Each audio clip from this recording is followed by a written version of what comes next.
Olá, nono ano, tudo bem? Como vocês estão? Espero que estejam bem, que estejam se cuidando, que estejam ficando em casa direitinho, para que a gente possa, em breve, poder voltar para a escola, certo?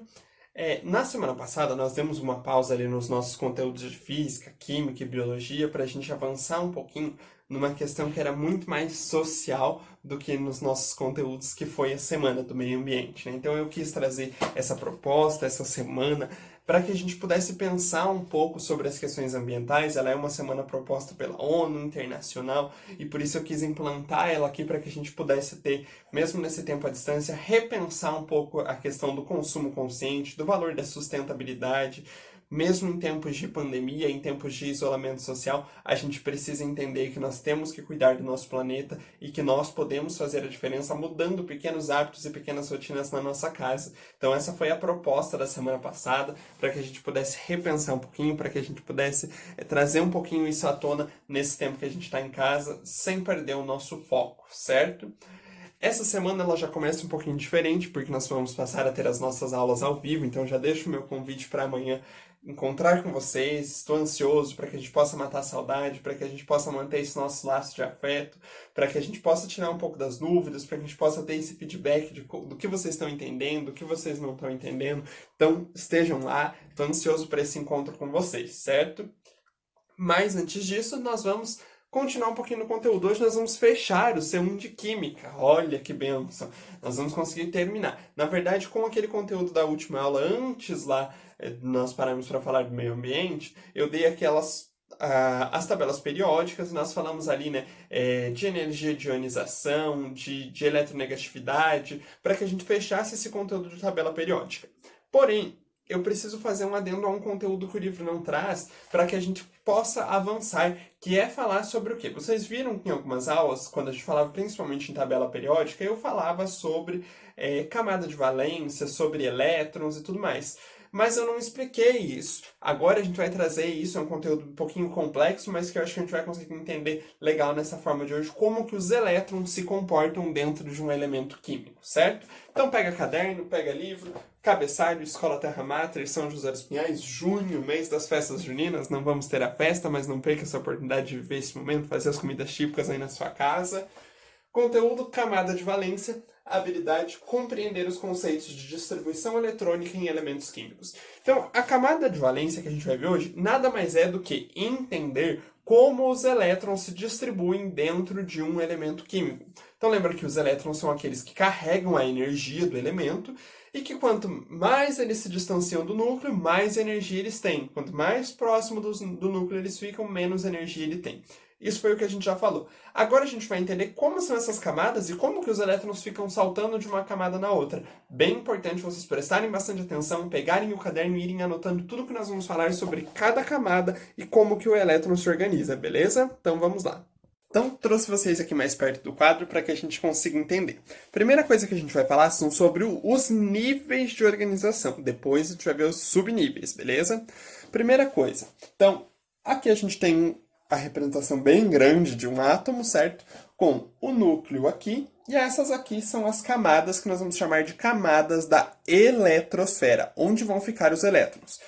Todo átomo precisa ter essas camadas, essas 7 camadas. Essas camadas vão ser representadas primeiramente por letras K, L, M, N, O, P, Q.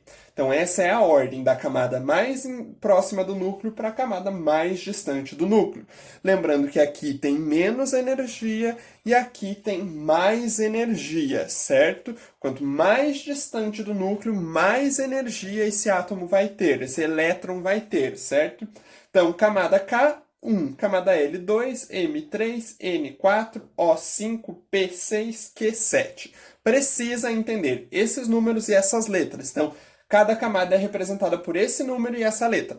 Tá, e o que quer dizer esse númerozinho que o professor pôs aqui em verde embaixo? Essa é a quantidade de elétrons que nós podemos ter em cada uma dessas camadas. Então, na camada K, nós não podemos ter mais do que 2 elétrons.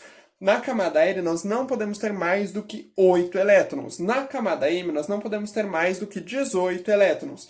e assim por diante. 32, 32, 18 e 2. Então, isso vocês precisam entender. Quantos elétrons pode ter em cada camada e a nomenclatura de cada camada. K, L, M, N, O, P, Q, beleza? Esse é o primeiro esquema que vocês precisam se lembrar. Então, para vocês verem como a química ela gosta de ser complicadinha, agora eu apaguei e organizei aqui K, L, M, N, O, P, Q com as quantidades que cabem em cada uma para vocês não esquecerem, porque daqui a pouco a gente vai montar um esquema aqui. Esses são os níveis eletrônicos, certo? Além dos níveis, o que a gente vai ter? Os subníveis, para vocês verem como a química ela gosta de ser complexa. Quais são os subníveis? Os subníveis nós vamos chamar de SPDF. S com 2 elétrons, P com 6 elétrons, D com 10 elétrons, F com 14 elétrons. Tá, agora a gente vai para a parte mais complexa. Como a gente vai relacionar níveis com subníveis? Então, agora a gente vai construir um diagrama. Vocês precisam entender o que acontece, mas depois vocês vão ver que, na verdade, o que vocês vão precisar lembrar sempre vai ser o diagrama que nós vamos chamar de diagrama de Linus-Pauling, certo? Então, na camada K, ela é a camada 1, lembram? E ela cabe quantos elétrons? 2. Então, 1s2, certo? Porque cabe no máximo 2 no S também. Na camada L, cabem 8. Então, como é que nós vamos fazer? 1s2, certo? Para chegar em 8, falta quanto? 6. Então, nós vamos ter... Opa, perdão, errou! Então, é 2s2, porque nós temos 2. 2 aqui, para chegar em 8, faltam quanto? 6. Então, 2p6. 6 com 2 fecha 8. Agora, essa é a camada 3. 3s2, 3p6, deu 8. Quanto que falta para chegar em 18? 10. 3d10. Porque na camada D cabem 10. Agora, 32. Agora nós estamos na camada 4, perdão. 4s2, 4p6, 4d10, 4f14. Quanto que vai dar até agora? Chegamos em 32, bem certinho, certo? Agora, a mesma coisa, só que com o 5, porque é a mesma numeração. Então, 5s2, 5... Opa, aqui é um S, ficou parecendo um 5. 5s2, 5p6, 5d10, 5f14, certo? Fechamos novamente 32. A 18 vai se repetir igual ali em cima na outra 18. 6s2, 6p6, 6d10. Fechamos 18. A última camada é a 7, 7s2, certo? Então, assim, a gente encerra a montagem do diagrama de Linus-Pauling. Então, nós vamos ver que na camada K, nós vamos ter 1s2. Na camada L, 2s2, 2p6. Tá, professor. E agora? O que isso tem a ver comigo? O que isso aqui tem a ver com a aula? Como que nós lemos o diagrama do Linus-Pauling, que aí vai ser uma linha que vocês vão fazer uma vez e depois vocês vão entender para o resto da vida. Até aqui, espero que vocês tenham entendido a montagem da linha. Vocês precisam montar bem certinho, um embaixo do outro. Por quê? Porque agora vocês vão ver que nós lemos essa linha na diagonal. Então, nós vamos ler sempre assim.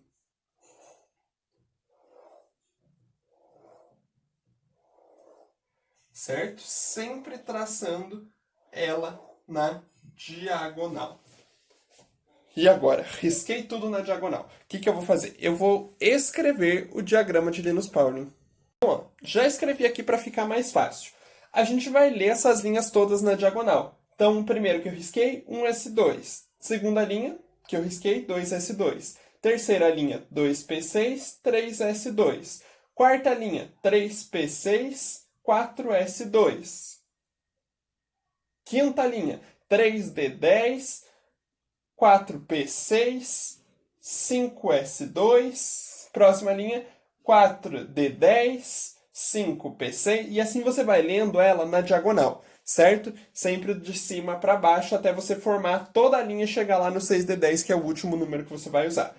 Isso vai formar a linha do diagrama de Linus-Pauling, que é algo que não muda, que você vai ver uma vez, você vai saber como é que monta e você vai aprender para o resto da sua vida. Por isso que precisa entender esses riscos diagonais e entender que depois você vai fazer a leitura sempre de cima para baixo até chegar no 6 de 10, que é o último da linha.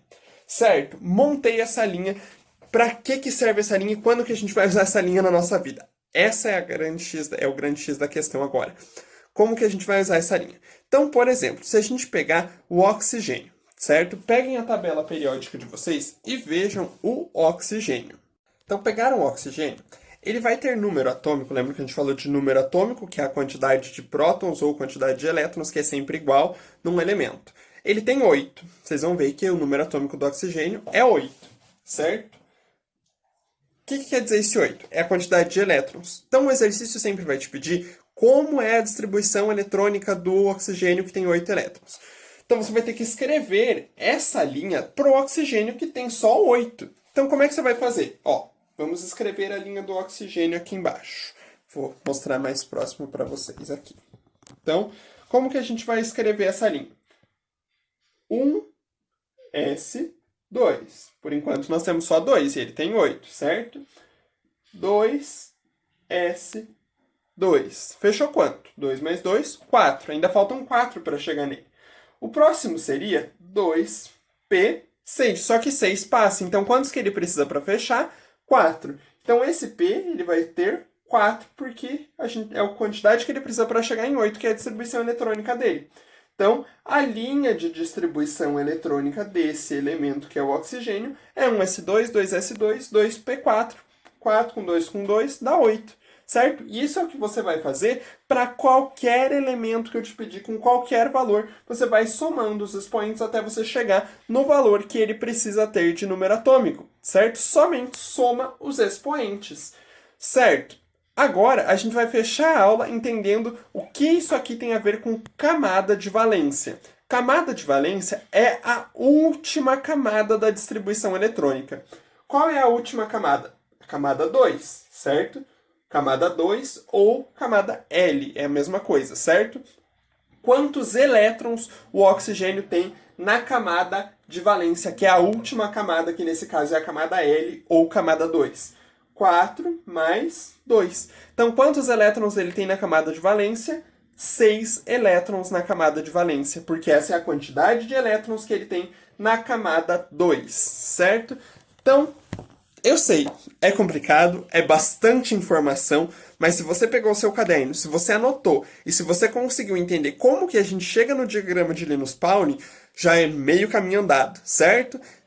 Então, anotem as suas dúvidas, o que você não entendeu de hoje, anote que amanhã a gente faz um tira-dúvida ao vivo, a gente conversa um pouquinho mais acerca da camada de valência e como que eu faço essa distribuição eletrônica de qualquer elemento, para a gente ver mais alguns exemplos. Eu vou pedir para vocês 2 exercícios, para que vocês criem essa linha do diagrama de Linus-Pauling para outros 2 elementos. Então pega lá no slide esses 2 elementos, veja o número atômico deles e faça a distribuição. Vocês têm uma dica que é o quê?